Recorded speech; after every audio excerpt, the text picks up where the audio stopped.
Hello and welcome to the second episode of The Taster. Today I'm going to continue my look into the different flavours in wine. Now there are lots of different things which can impact on the flavour of a wine. One of those is where the wine was made, because the climate and the geography of the region and the sub-region, if you like, that produced the wine can have a really profound impact on how it tastes in the glass. A second really important factor is how the wine was made. Different producers use different methods and techniques to produce their wines, and that can have a really big impact as well. But perhaps the most important element in deciding how a wine's going to taste is what actual grape was used to produce the wine in the first instance. And what I've got here today is a selection. I've got 3 different grape varietals, as they call them. That's Chardonnay, Sauvignon Blanc and Riesling. All of these have their homes, if you like, in Europe. That's where they were originally grown. But they've subsequently been exported to all the other wine-growing regions of the world. So most of the big wine-growing regions in North America, South America, Australia grow 2, if not all 3 of these different wine grapes and use that to make their wines with. So if we start off with the Chardonnay, by the way, you'll notice that all 3 of these are Jacob's Creek, and the reason I've done that is actually it relates to what I was just talking about a second ago. What I'm trying to do here today is just to isolate the impact of the type of grape. So I've chosen the same producer, same production methods, same part of the world, so the only thing that should be left is the flavour of the grape. So the Chardonnay, Chardonnay is the most popular grape variety in the world. It started life in Burgundy, where it's used to produce Chablis, amongst a number of other different types of wine. It's also one of the only 3 grapes you can put in real champagne, and it's hugely popular. It's also grown out in California and Australia, which is what an example of that I'm drinking now. So I give it a really good smell, and it's got a really kind of opulent, rich smell about it. It's peaches. It's kind of almost like a sweet smell. It's not unpleasant at all. So if I just taste that then as well.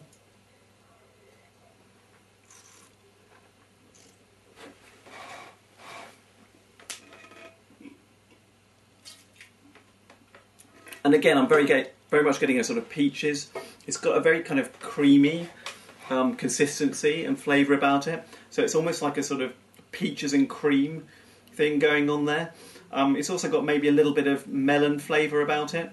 But it's the most kind of noticeable thing about it is that it's rich and creamy. It's got an almost buttery aspect to it.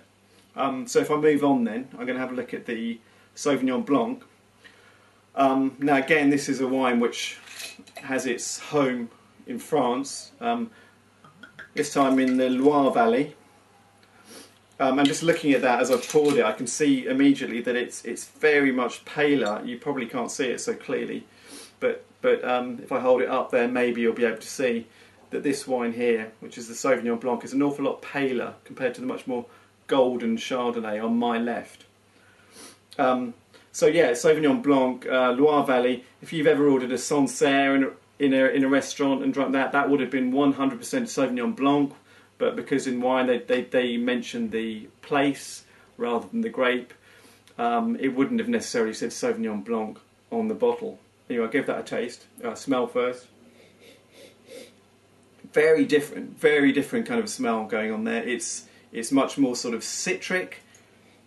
It hasn't got that kind of rich smell. It's probably kind of leaner, maybe simpler. It's kind of citrusy, maybe grapefruity. Yeah, grapefruity. So if I give that a taste.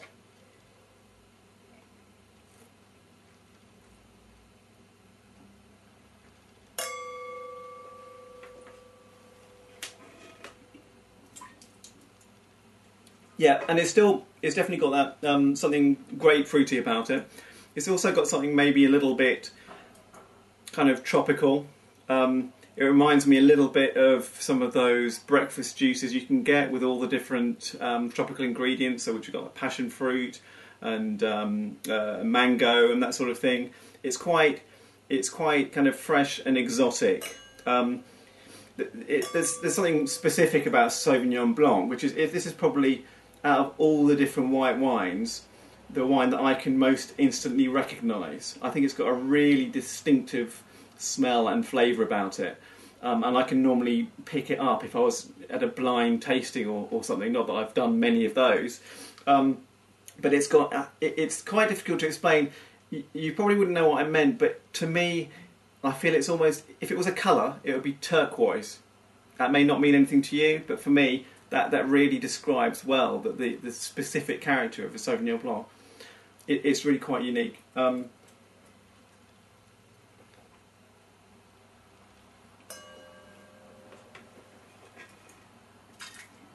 Yeah, and that's a nice one. The other place which is really famous for Sauvignon Blanc, of course, and more so than Australia, in fact, is New Zealand.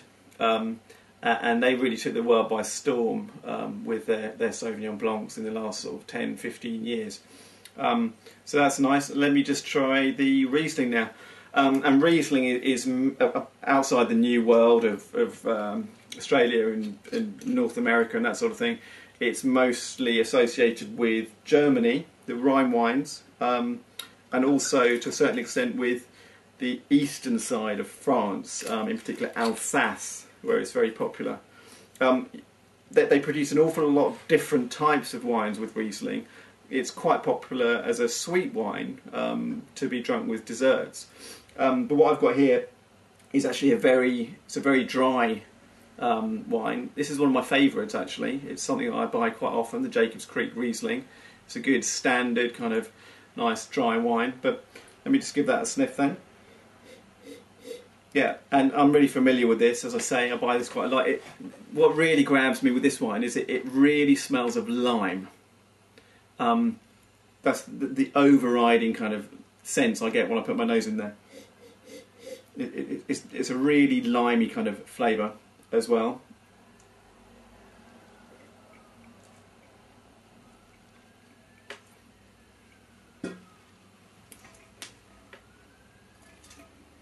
And in fact, more than anything, it probably reminds me of that Rose's lime cordial, which you can get. As far as other sorts of hints and flavours in there, the really dominant one is the lime, but maybe a bit of green apple as well.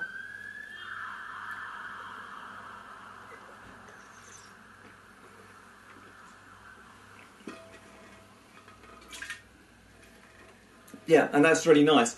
So as far as the three are concerned, they're all very distinctive. They're all very different. I think probably these two are a bit closer to each other, the Sauvignon Blanc and the Riesling, because they're both quite citrusy. But whereas this one, the Sauvignon Blanc, is more kind of lemony, maybe with a lot of grapefruit going on and some tropically kind of flavours. The Riesling is much more a lime type of a flavour, maybe with a bit of green apple. Chardonnay is a completely different kettle of fish altogether. It's really, you can tell that just looking here. I'm sure it's not coming across on the camera so much, but it really is so much. It's got so much more of a rich colour about it, and that's also reflected in the smell and the flavour. So I'm swallowing a bit of that this time, and yeah, it's got a very kind of creamy aspect to it. As far as the three of them are concerned, which one do I like best? Well, I've already said I get the Riesling quite a lot of the time. I'm a big fan of that one. It's a nice kind of general wine you can just use to drink back with some seafood, that sort of thing. Sauvignon Blanc, here, not quite so keen on it. It's not quite as strong a flavour as a lot of the New Zealand versions of this that you get. And the Chardonnay, it's the sort of thing which, if I'm in the right mood, I'd have it. But if I'm not, then it could almost be a little bit cloying, because it's got that creaminess and richness which you don't always want. But certainly if you're having something like a sort of creamy pasta meal, it would go fantastically. So overall, just off the top of my head, giving these a rating out of 20, I'm going to give the Riesling a rating of 17. I'm going to give the Sauvignon Blanc a rating of 13. I'm going to give the Chardonnay a rating of 15. Do try this yourself at home. Get yourself a bottle of Riesling, a bottle of Chardonnay, a bottle of Sauvignon Blanc, and compare them. See if you agree with the different styles and the comments that I've made about how they are distinct from each other. If you're going to get Jacob's Creek in particular, I'd be delighted to hear what you think, if you agree with my comment, if you agree with my preferences. And don't forget, just because you've opened 3 bottles of wine all at once, doesn't mean you've got to drink them all at once. You can use this for cooking as well. A whole bottle of this can be used to make a chicken in wine sauce, so you don't need to worry about that. Well, I hope you've enjoyed the show, and do join me again next week when I'll be looking at different varieties of red wine.